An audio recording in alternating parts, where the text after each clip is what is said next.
안녕하세요. 안전한 건축 파트너 빌드프로의 고상철입니다. 자, 이번 시간에는 우리 이제 자금 관리라든지 기성구 관리에 대해서 한번 알아볼 건데요. 일단 간단하게 본인 소개 좀 하겠습니다.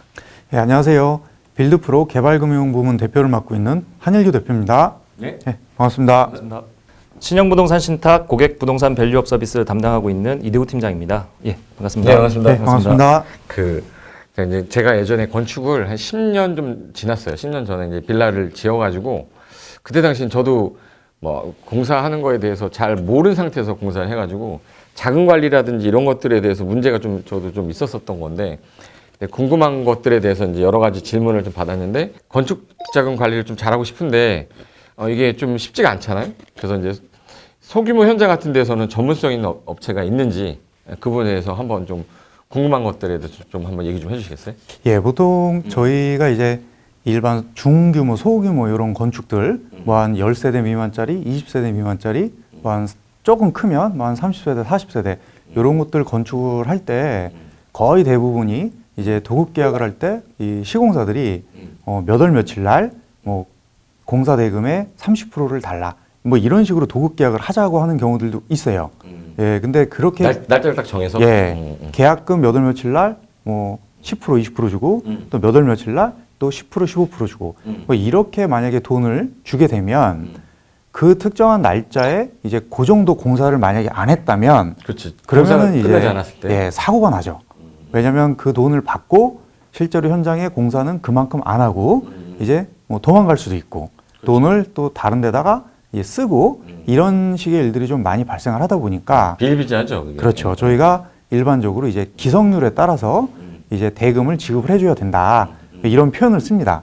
그래서 실제로 일을 한 만큼 주는 거. 그렇지. 예. 근데 이게 일반인들은 기성이라고 그러면 잘 이게 기성이 뭐야? 막 이렇게 물어보는 사람도 많은데 정확하게 기성이라고 어떻게 하려면 뭐 어떻게 설명을 해주시죠? 네, 보통 이제 기성이라고 하면은 이제 진행된 만큼, 이제 일을 한 만큼 이제 돈을 주는 겁니다. 예를 들면은 뭐 3층짜리 공사면 1층 졌다 했을 때 1층이 완료됐을 때 부분에 대해서 공사비가 나가고 예, 그렇죠. 2층이 또 지어지면 또 그 부분에 대해서 또 나가고 예, 그렇습니다. 그런 형태로 그래서 하는 걸? 보통 계약을 하실 때 이제 계약금을 주는 것만 이제 이 이행 증권을 받고 이제 먼저 주는 거고요. 그리고 나서 달달이 발생하는 공사비는 이제 후불로 주는 겁니다. 후불 개념. 일을 한 만큼.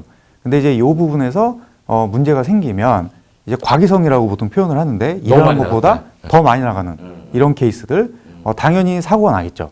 물론 시공사가 양심적인 시공사를 만나면 뭐 끝까지 뭐 공사를 잘 끝내고 이렇게 정리가 될 수도 있겠지만 그렇지 않으면 이제 돈을 많이 좀 땡겨받고 이제 잠수를 타든가 이런 일이 발생할 수 있는 거죠. 예, 그래서 보통 우리가 이래서 후불로 이제 주는 이런 부분을 기성고 평가, 기성을 이제 검수를 해서 자금을 내보내는 거. 예, 요 부분이 굉장히 중요합니다.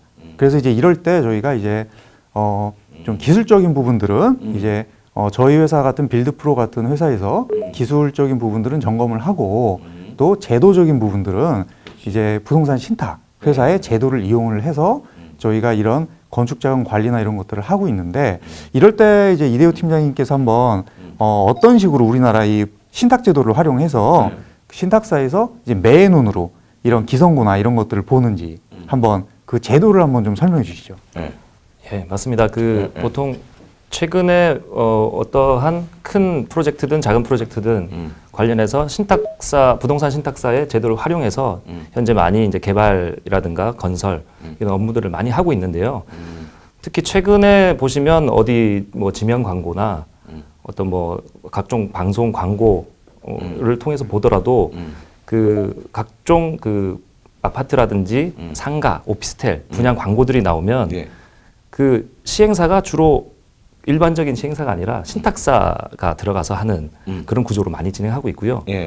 그래서 이제 일반 시행사들이 문제가 생길 수 있으니 이제 신탁사의 신탁 제도를 활용해서 이런 사고를 미연에 방지하고자 하는 차원에서 진행을 하고 있는데 이게 이제 문제점이라고 지적하자면 대부분 큰 규모의 대규모 프로젝트에 많이 활용이 되고 있는 상황이고 그렇죠. 실제로 이런 좀 작은 규모, 그렇죠. 소규모는 예, 소규모 건축에서는 신탁 제도를 뭐 단순한 형태의 신탁은 활용할 수 있지만 이런 어떤 기성 관리라든가 자금 관리에 대한 부분에 대해서는 아직까지는 많이 활용을 하지 못하는 상황이기 때문에 이번에 저희 신영부동산 신탁에서는 이런 제도를 좀 작은 규모의 중소규모의 이런 개발 사업, 건축 사업에도 활용을 해서 고객들에게 보다 안전한 자금 관리를 할 수 있게끔 저희가 이번에 고객 부동산 밸류업 서비스를 런칭하면서 빌드프로와 함께 예. 고객의 자산을 안전하게 관리할 수 있도록 이렇게 역할을 하고 있습니다. 이게 신탁이라는 것 자체가 사람들이 되게 어렵게 생각하고 그리고 대규모 그 공사 아니면 뭐 진행이 안 되는 거 알고 있는데 제가 볼 때는 이제 우리 빌드프로에서는 이제 소형 주택을 개인적으로 뭐 신축한다거나 할 때는 저희 이제 랜드프로 안전한 건축 파트너 우리 빌드프로에서 같이 진행했으면 좋겠다 싶어서 여러분들한테 정보를 드리는 차원에서 강의를 잠깐 얘기 들어봤고요. 다음 시간에는 그 공사비 횡령에 관련된 내용 들어보고 오늘 이 시간은 마치도록 하겠습니다. 자, 그러면 다음 시간에 뵙겠습니다. 예, 감사합니다. 네, 수고하셨습니다.